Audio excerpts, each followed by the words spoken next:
everybody. We're going to start our session again. So, a quick question. Do you have any more BCG shortages in the States? So the question is about BCG shortage, and the answer is not right now. We've gone through 2 cycles of sort of drop in production by Merck. Merck's the only supplier in North America. We've had conversations with them as recently as a couple of weeks ago, and they're good right now. And you may be aware that Sanofi Pasteur completely shut down production of Connaught, so that's done. No more Connaught BCG ever. So. And all these studies from the ORTC were done with Connaught. The 3rd dose versus complete dose, the 1 year versus 3 years, all were done with Connaught. So, yep. And the Connaught colony count is almost 3 times the TICE. Say that last part again. Colony forming units of Connaught is almost 3 times in each dose of that of TICE. Yeah, but I don't think those are comparable 1-to-1. In other words, I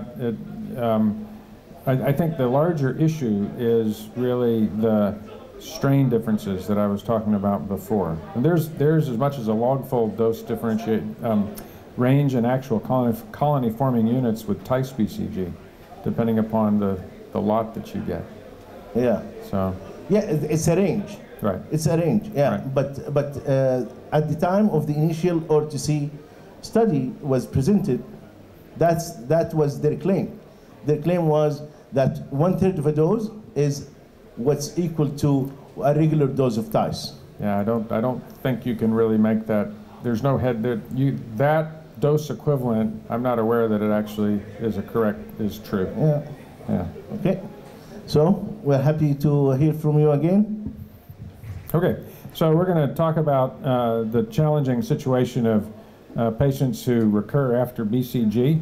I think we've been through the indications, and this is a nice algorithm that I've put together so that, let me just throw all this up here. Remember what we talked about just before?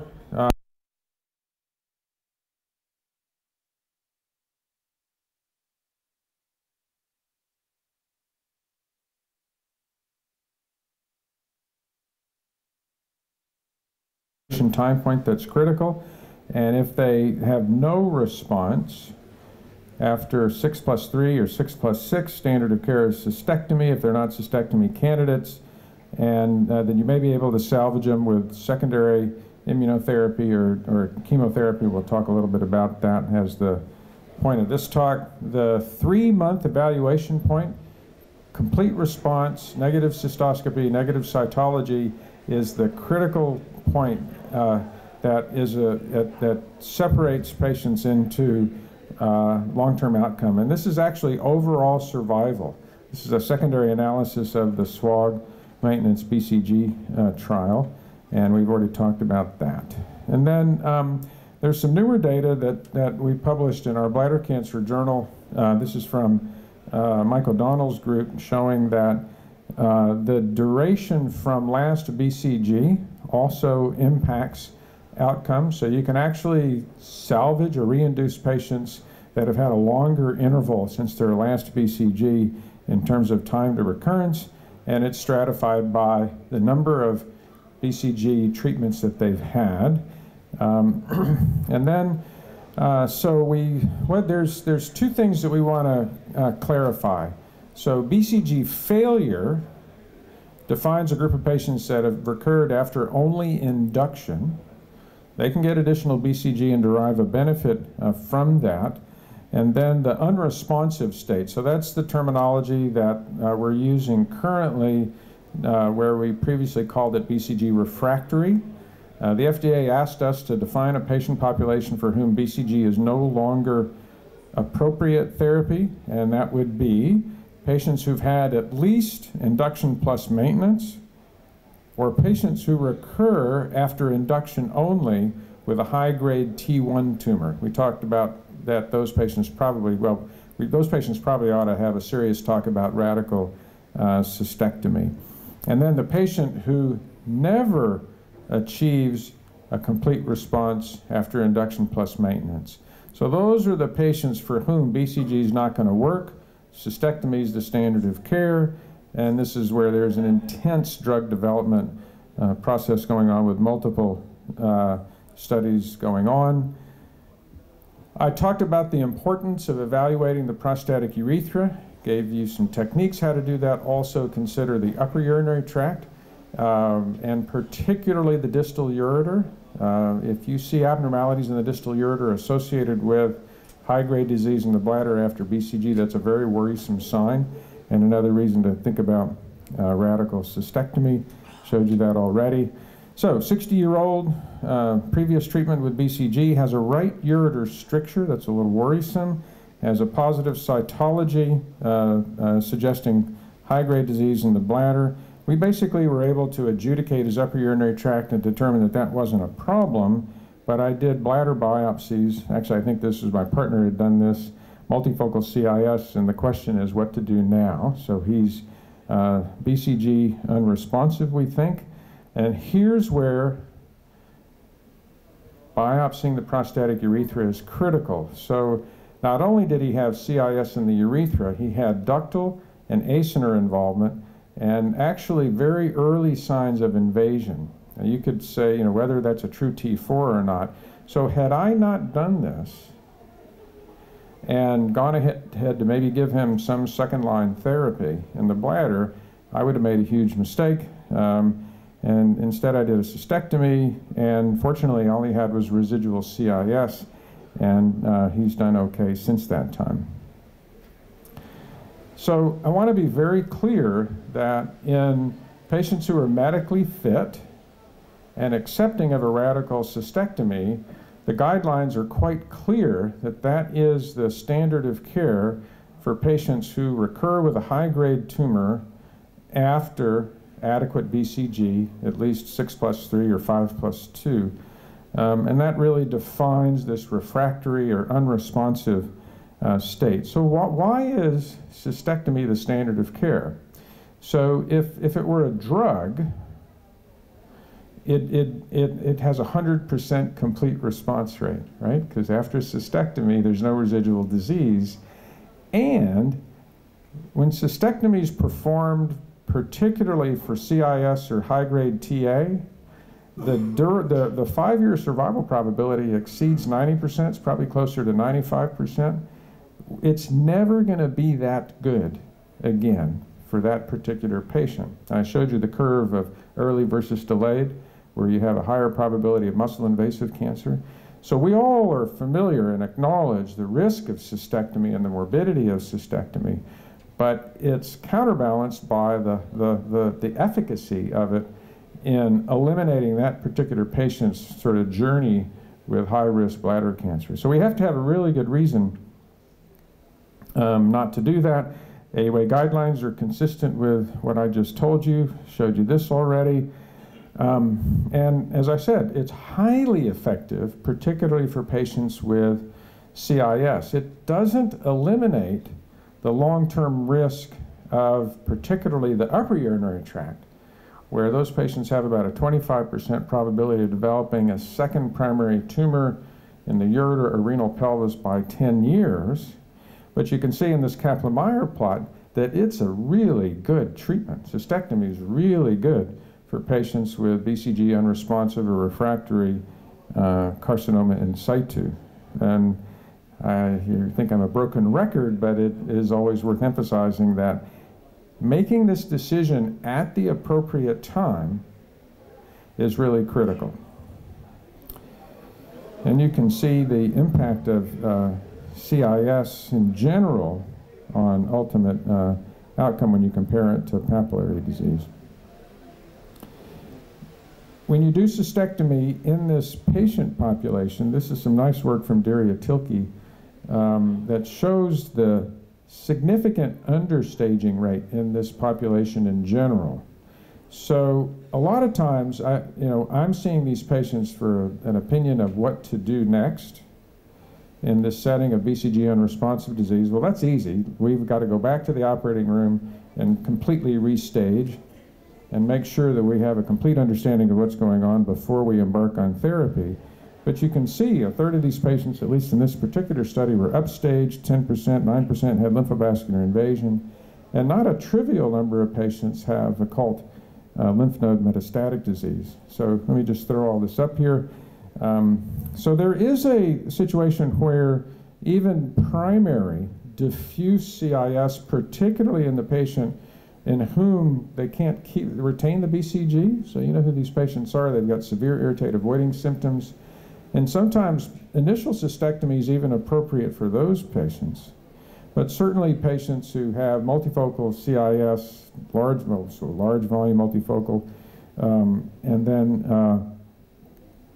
the consideration for involvement of extravesical sites. This really worries me when I see intramural ureter or initially prostatic urethra. Now you can treat prostatic urethra CIS by resecting the bladder neck.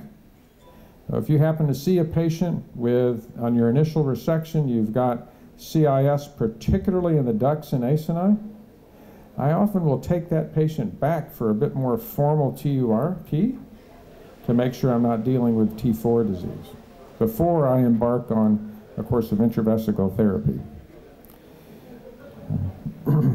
So, in the patient for whom BCG is no longer effective therapy, I've listed pretty much as best I can tell all of the options off clinical trial. So I'll use BCG interferon for the patient who recurs after induction only. It's not high-level evidence, it's phase 2, and we don't know actually that it's any better than a second induction course of BCG. Interferon in the States is quite expensive, and we have difficulty getting insurance companies to approve it. So I'm happy doing a second induction course, but if I can get interferon, I like to do both because I can reduce, that's where I can reduce the BCG to 1/3 dose and perhaps take a hit and take a bite off the toxicity. Valrubicin is the only FDA-approved drug in this setting for BCG refractory CIS. That's the precise FDA indication. And I think what I'd really like to highlight is work that Mike O'Donnell and others have done looking at combination intravesical therapy, either gemcitabine or gemdosi. Gemdosi is what we're using now, and we've been able to save a number of patients with CIS, and then I'll just tell you briefly about some of the clinical trials. BCG, after the patient has had 2 courses, is not effective for CIS. So if you're treating CIS, they've had all that BCG, you're done with BCG, you can go into alternative intravesical chemotherapy. These are the data from valrubicin. There's not a whole lot of enthusiasm for this in North America because of these data here showing that the durable complete response rate is only about 7% at 2 years, which is obviously not very good. We must do better. Gemcitabine's been studied by a number of people. This is just one clinical trial which shows that there was a 28% probability of being disease-free at a year. It's a good drug, but this is not a home run in any of these patients. So we have efficacy for gemcitabine. We have some efficacy data for mito. I'm not going to show you the docetaxel data. Most of that's been done by Jim DeKiernan, sorry, at Columbia. And there's his data there. And then look at the combination. So let me throw this up. So this is gem-mito. This was published by Mike O'Donnell's group a couple of years ago. And you can see that the data look pretty good. And then here's gemdosi. Now keep in mind that none of these, certainly not the combos, have been done in the context of a properly designed phase 2 trial. I would describe this as cohort studies. And so you know what the level of evidence is for cohort, but outside of a clinical trial, this is our current sort of go-to combination. I don't really want to use single agent therapy anymore in this setting. So just kind of taking a page from the medical oncologist. Here's the slide I have. I forget who asked about heat. And so this is just one study. This is a nice review from Fred Witch's group in Nijmegen. And so remember that let me just take back one thing that I just said. I don't like using single agent therapy, but if you've got single agent, in particular mito, with heat, either electromotive is not heat, either with electromotive or with heat, however you deliver it, you can really ramp up the efficacy of mitomycin. And so this is really exciting work. I have no personal experience with it. It's just sort of making its way into the clinical trial structure within the U.S. If you're interested in sort of getting into the weeds a little bit about this BCG unresponsive state, how the FDA has gone about really creating a registration pathway with single-arm trials, there's a whole track record of publications around that. And even our professional society within the SUA has really been very proactive in working with the FDA. So this is the definition of BCG unresponsive disease. I think I've gone through this already. And there's some draft guidance from the FDA, and that's was available for public comment starting in November. They have not signed off on this. This is a continuously evolving process. But here are kind of the highlights of the clinical trial design process. So they're allowing single-arm trials for registration, which is very unusual. Why are they doing that? It's an unmet need, difficult to treat patient population. Their only alternative is cystectomy, and there's no comparator. So what would you randomize it to? You can't randomize it to a no treatment arm, because that's not appropriate. And the only FDA-approved drug, valrubicin, is not really very effective. So hence, right now, this is why pharma has descended. Pharma and investigator-initiated space has descended on this group of patients. So this is a partial list of clinical trials that are currently ongoing or soon to be activated. And naturally, I'm going to talk about a couple of that I'm involved with. But it's really exciting to see the variety of approaches that are being done in this difficult to treat patient population. So this is very nice work that's grown out of probably a decade of research from Colin Denny at MD Anderson using a replication deficient adenovirus to deliver interferon. This trial is well underway. It's based upon very solid phase 2 data. And this is just the schema here. The nice thing about this is for responding patients, they get 4 treatments quarterly. So it's easy to give, very low toxicity, and if it works, it's going to be a real advance for those patients. This is our pass at using an immuno-oncology drug. So this is systemic therapy with atezolizumab, targets the PD-1, PD-L1 axis. Peter Black and Parminder Singh are the PIs. This comes out of the committee that I chair in SUA. This is just the rationale. This is the study scheme. So BCG unresponsive disease, they're treated every 3 weeks out to a year if they're responding. This trial is underway. We've enrolled about, I think, 10 to 15 patients so far, being conducted in primarily North America. So BCG unresponsive disease is something that is a real challenge for all of us. It's an exciting place to be working right now because we have some tools off trial. Clinical trial arena is very robust, but the first conversation that we have has to be the standard of care is radical cystectomy. Now, I'm not talking about, you know, a little CIS here, a little CIS there, and that's a little CIS might be different between you and me, but those patients, you know, with small volume disease, I'm very comfortable sort of going down an alternative pathway, but that's the conversation that we have to have. So I can take questions, or I can just, I've left about 10 minutes for some cases. But happy to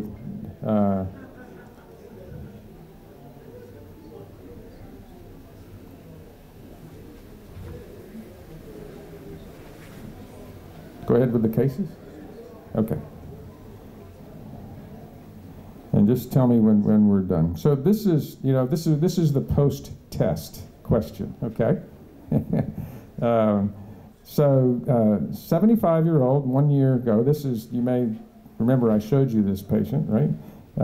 Has had previous single-dose perioperative chemo, now has intermediate risk disease. So we talked about some options for this patient.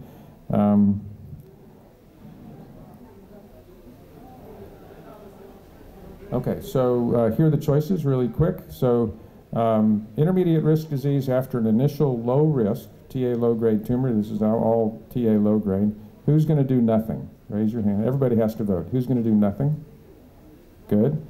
Would you give them another dose of perioperative chemo? Well, okay. So odds are it's low grade, right? Okay. How about going ahead and doing periop plus induction? So intermediate risk disease. Well, none of you said you're going to observe. That means everybody's going to treat. Yeah, you're going to have to pick something. So are you going to treat with mitomycin? Okay. All right. So I've mentioned that this is what I like to do, but a lot of urologists in the States treat these patients with BCG. I think a lot of it's going to depend a little bit upon what, the BCG shortages we talked about, difficulty getting mitomycin if you're having toxicities with mitomycin. But I like reserving chemotherapy for these patients with intermediate risk disease. If they recur after that, I've got BCG ready to go. Okay. Okay, case 2, 59-year-old. Now this is gonna take us a few minutes. So 59-year-old, elevated PSA. He's had previous prostate biopsies that were negative, but one of them, prostate biopsy, shows carcinoma in situ. All right? Okay. And so the next step, yeah, we got, okay, now what do we do? Well, the first thing I did is have Tom Wheeler, our chief of GU pathology, take a look at this, right? But I took him to the operating room, and I did bladder biopsies. They're negative. I don't know what the hell to do. I don't know what to do with a suspicious cytology. I typically don't act on that. And then he has this sort of papillary tumor over there that's not significant, and so I don't find any disease. I think at the end of the day, Tom was a little wishy. He wasn't absolutely sure that this was CIS in his prostate. So now he comes back and he's got a positive cytology. So it's like, okay. Now, so this is a bladder cytology, right? 80% of the time you're going to find the disease in the bladder. It's a high-grade cytology. So a positive cytology is you have high-grade cancer. And so here's where blue light cystoscopy or fluorescent cystoscopy, this is the sweet spot. Unexplained positive cytology, previous negative biopsies, and there's just 2 nice papers showing nice examples of the utility of that. So this occurred at a time when we were doing clinical trials with PhotoCure, so I had the technology in the operating room, and I recommended that we take this guy back to the OR, and if I can get the pointer. So what I'm going to show you is I'm just scanning from the right side of the trigone over to the left. Let's see here. Hopefully this shows up. Okay. So that's tangential fluorescence. That looks fine. Bam, right there. See, that looks irregular and raised? And I can tell you that that looked completely normal by white light. I biopsied that and he had CIS. So just one example of the utility of, and I could show you many cases how this has been a huge help. So now he's got bladder yeah.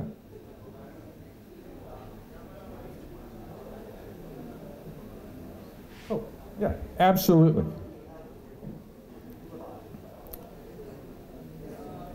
Oh, yeah, you sure would. You'd never see this on white light.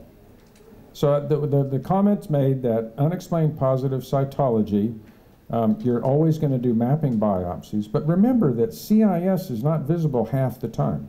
It can look completely normal. And I can throw up 10 cases where I've had the same exact situation. My partner has sent to me after, 2 or 3 sets of biopsies, take them to the operating room, blue light, and bam, it's obvious. But you don't see it under white light.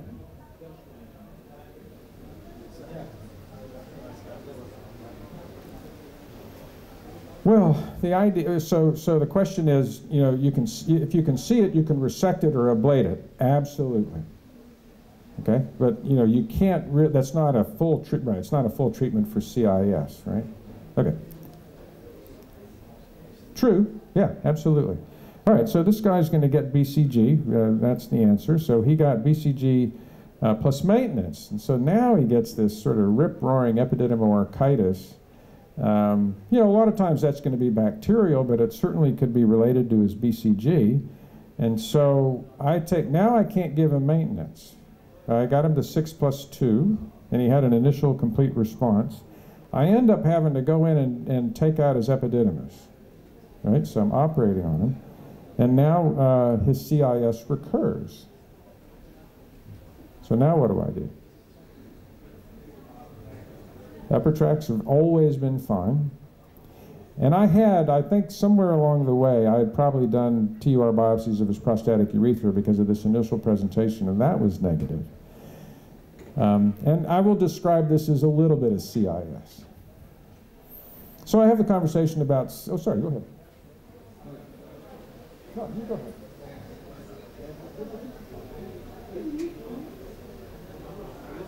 So I would argue that, so this was part of the informed, the question is, can I give additional BCG and interferon? And I honestly forget the time frame here. So the conversation was, yes, and this occurs a while ago. I would probably do it a little differently now. And so the conversation that I had with him was that, okay, look, I can give you reduced dose BCG, maybe with interferon. You may get this same problem with granulomatous orchitis or epididymitis, but we felt that the risk was actually appropriate, and that versus going ahead with cystectomy. This is what we just talked about, or doing chemotherapy. Okay, so great idea. So I give them another round of BCG with interferon, and bam, the same thing happens again. So I ended up doing an inguinal orchiectomy on the guy. Now I've kind of taken care of that. Bladder biopsies are negative. Do I give him more BCG? Did maintenance BCG interferon, which I would do if I hadn't had the toxicity, but because now I've been burned twice, I said, look, buddy, we're done, right? So we follow him very closely. So now he has recurrent CIS, and it's been greater than a year, but he's had now 3 courses of BCG. Remember I showed you the data from Mike O'Donnell that 2 courses with CIS and you're done. I've given him essentially 6+2 and plus induction, so we're done. And remember, he presented when he was 59, so he's still, kind of a young, healthy guy. So what's the next step?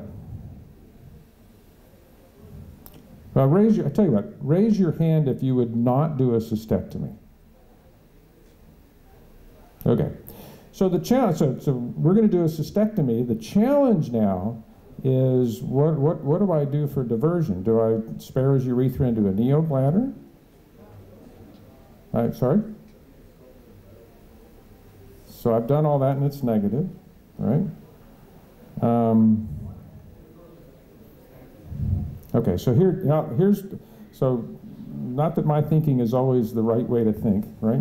So remember, we've got a 25% risk of a second primary tumor of the upper urinary tract long-term with this history. I'm not going to take his kidney out. I'm not going to do any of that. And if I can get a negative margin, a negative apical urethral margin, then why not do a neobladder on this guy, right? Okay, good. So we're all in agreement. So that's what I did. He had residual CIS. He's cured.